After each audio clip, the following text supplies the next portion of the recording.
Magandang araw mga kaibigan. Bigyan natin ng reaction, opinion itong post ni Dr. Richard and Erica Mata. Isinare lang nila ang post ng Peanut Gallery Media Network tungkol sa resulta ng pinaka-latest na presidential survey ng Tangery. Pangalawa na itong survey nila. Ang first survey nila is a day after nag-announce si VP Sara ng candidacy niya.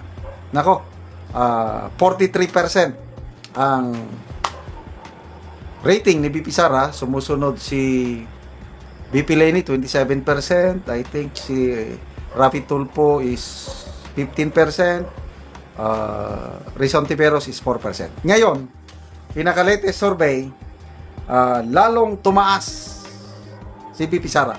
Ito, Vice President Sara Duterte voters preference jump to 48%. Nako, malapit ng 50%.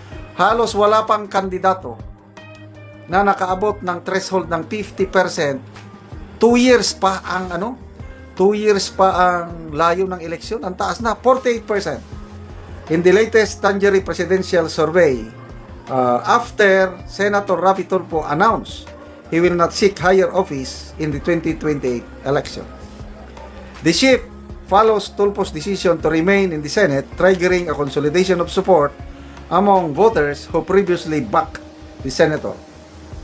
About 33% of the respondents who earlier identified Tulfo as their top presidential choice moved their support to Duterte, producing one of the most immediate realignments recorded in the latest polling period.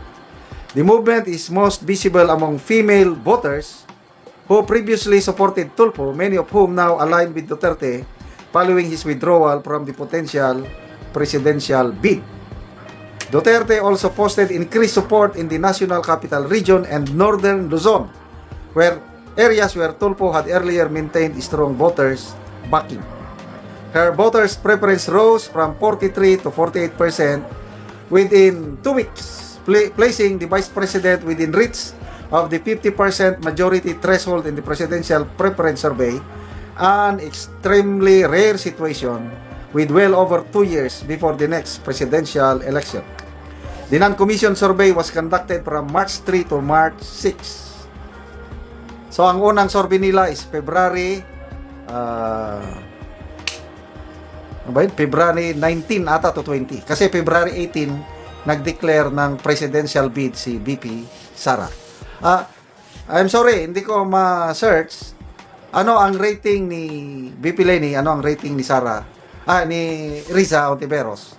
But yung unang survey, napakababa, si Riza Ontiveros 4%. Ito. So, klaro na itong si Rafi Tulfo, ayaw niya na. Re-election sa Senado ang gusto niya. Si VP Leni, alanganin din. Parang ayaw niya eh. So far, si Trillanes pa lang ang nagsasabi na out of the race na, nag-decline na si VP Leni. Kaya sabi ni Trillanes, Bam Aquino and Riza Ontiveros na lang pinagpipilian nila. Nako, once na nag-withdraw, ayaw na talaga ni VP Leni, ayaw na rin ni Tulfo, mas marami pang mahahatak ni VP Sara na boboto sa kanya. So, paano ngayon yan? Riza, pagpalagay natin, Riza Ontiveros ang standard bearer ng kakamping. Paano mo tatalunin yung kanyang kandidato na halos majority na, 50% na? Grabe, no? Kaya isa na lang ang tanging paraan nila, yung siraan nila ng siraan sa impeachment, yung Ramil Madriaga. Grabe, special treatment. Ililipat na daw mula sa BJMP custody, doon na siya ikukulong sa House of Representatives. Wow naman. Sabi naman ng mga abogado ni VP Sara, walang problema. Mas maganda pa na bantayan nyo ng maigi si Ramil Madriaga kasi daw, lalong lalakas ang chances ni VP Sara na mananalo sa impeachment trial kung gagamitin nila si Ramil Madriaga na testigo. And I agree. Ang daming butas, ang daming inconsistencies sa kanyang testimony. Pero wala yung kanyang latest na kwento. Inupuran siya ng 1 billion, tinanggihan niya. What? Nakulong nga siya dahil sa kidnap for ransom. Tapos, 1 billion, tatanggihan mo. Kwentong barbero na yan. Sige, manufacture pa kayo. Yan naman talaga ang 40 ni Trillanes.